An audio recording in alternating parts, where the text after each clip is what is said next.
Elon Musk, Bill Gates, Mark Zuckerberg, Jeff Bezos, Mukesh Ambani.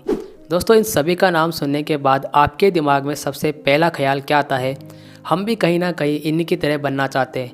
हम सोचते हैं कि काश हमारे पास भी इतना पैसा, पावर, फेम होता। लेकिन हम सभी को पता है कि इन सभी चीज़ों को पाने के लिए हमें मेहनत करनी पड़ेगी, अपनी नॉलेज को बढ़ाना पड़ेगा, वो सभी चीज़ें करनी पड़ेगी जो बाकी लोग नहीं कर रहे हैं। दोस्तों दुनिया के सभी लोगों को अमीर बनना है, लेकिन अमीर बनने के लिए जो रिस्क और एक्शन लेना पड़ेगा, इस वक्त ज़्यादातर लोग हार मान लेते हैं और पीछे हट जाते हैं। दुनिया के 99% लोग अमीर बनने के बारे में सिर्फ सोचते हैं, लेकिन जब एक्शन लेने की बारी आती है तो ज़्यादातर लोग पीछे हट जाते हैं। लेकिन जो लोग कुछ सोचकर उसके ऊपर एक्शन लेते हैं, रिस्क लेते हैं, वही लोग आगे जाकर अमीर बन पाते हैं। जेफ बेजोस, जो कि दुनिया के सबसे अमीर इंसान हैं, जिन्होंने अमेज़ॉन कंपनी की शुरुआत की है। जेफ बेजोस को पहले ही पता लग गया था कि आने वाले वक्त में इंटरनेट का बूम आने वाला है। इनके पास एक आइडिया था शॉपिंग को ऑनलाइन लेकर जाने का। इन्होंने अपनी जॉब छोड़कर अमेज़ॉन कंपनी की शुरुआत की, इसके ऊपर एक्शन लिया, इसके ऊपर काम किया और आज आप देख सकते हैं अमेज़ॉन ऑनलाइन इंडस्ट्री की दुनिया की सबसे बड़ी कंपनी है। और ये सब हो पाया इनके एक्शन लेने की वजह से। और ऐसे ही हज़ारों एग्जाम्पल हमारे आसपास हमें देखने को मिल जाते हैं, जिनसे हमें यही सीखने को मिलता है कि सोचने से दुनिया में कुछ नहीं मिलता है, कुछ पाने के लिए हमें एक्शन लेना पड़ता है।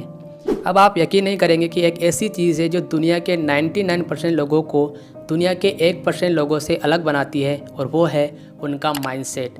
एक गरीब माइंडसेट रखने वाला इंसान उस कुएं के मेंढक की तरह होता है, जिसे नहीं पता है कि इस कुएं के बाहर भी एक दुनिया है, जहाँ नदियाँ, एक बहुत बड़ा तालाब है, जहाँ हज़ारों जीव निवास करते हैं। अब आप सोच रहे होंगे कि माइंडसेट क्या होता है। तो दोस्तों मैं आपको बता दूं कि माइंडसेट का मतलब होता है आप किस तरह से सोचते हैं, आप चीज़ों को किस तरह से समझते हैं, किस नज़रिए से चीज़ों को देखते हैं। जैसे फॉर एग्ज़ाम्पल, एक व्यक्ति है जो महीने के 10,000 रुपये कमाता है और अचानक उसके पास 1 लाख रुपये आ जाते हैं, तो वह बहुत खुश हो जाता है, क्योंकि उसके लिए वो अमाउंट बहुत ज़्यादा है, क्योंकि उसकी सोच है महीने के 10,000 रुपये कमाने की।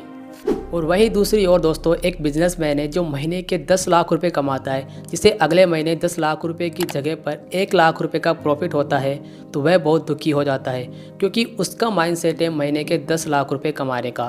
तो दोस्तों आपने देखा दोनों व्यक्तियों के लिए अमाउंट सेम है, लेकिन फ़र्क है तो सिर्फ माइंडसेट का। दोनों व्यक्ति अपने माइंडसेट के हिसाब से पैसे कमाते हैं। जिनका माइंडसेट लाखों रुपए कमाने का होगा वह लाखों रुपए कमाएगा, और जिसका माइंडसेट करोड़ों रुपए कमाने का होगा वह करोड़ों रुपए कमाएगा। दोस्तों ऐसा बहुत से लोगों के साथ होता है कि समय के साथ उन्हें समझ नहीं आती, और समझ आने पर समय निकल जाता है। ये एक बहुत गहरी लाइन है, जिसने इस लाइन को समझ लिया वो अपनी लाइफ बदल सकता है। इसे समझने के लिए एक एग्जाम्पल लेते हैं। आप सभी लोग स्टॉक मार्केट के बारे में जानते होंगे या इन्वेस्टिंग के बारे में समझते होंगे। क्या आपको पता है कि अगर हम म्यूचुअल फंड्स में महीने के 4 से 5 हज़ार रुपये इन्वेस्ट करते हैं 25 से 30 सालों के लिए, तो हमारे पास 30 सालों के बाद करोड़ों रुपए होंगे। अब यही बात आपको 40 से 50 की उम्र में जाकर पता लगे तो क्या आप इन्वेस्ट करेंगे? नहीं दोस्तों, क्योंकि समय रहते आपके पास समझ नहीं थी इन्वेस्टिंग की, और जैसे ही आपको 50 की उम्र में पता लगा इन्वेस्टिंग के बारे में, तो अब आपके पास समझ है इन्वेस्टिंग की, लेकिन अब आपके पास समय नहीं है। ये एक बहुत बड़ा एग्जाम्पल है समय और समझ का। तो दोस्तों आपको समय रहते उन सभी चीज़ों के बारे में पता लग जाए जो चीज़ें अमीर लोग समय रहते जान लेते हैं, जिन्हें अमीर लोग समय रहते समझ लेते हैं और अमीर बन जाते हैं। तो दोस्तों आपको समय रहते समझ आ जाए, इसके लिए मैंने आपके लिए 8 महीने की कड़ी मेहनत के बाद एक ई बुक बनाई है, जिसका नाम है समय और समझ बाय एनोक सेवलिया। ये ई बुक आपको बताएगी कि दुनिया के 99% लोग गरीब क्यों हैं और 1% लोग ही अमीर क्यों हैं, और उन सभी चीज़ों के बारे में आपको बताएगी जो चीज़ें अमीर लोग समय रहते समझ लेते हैं। तो दोस्तों इस ई बुक की प्राइस है 21 रुपये, जो कि एक आइसक्रीम से भी कम है। दोस्तों आप इस ई बुक को खरीदकर पढ़कर मुझे बता सकते हैं कि इसकी असली वैल्यू क्या है।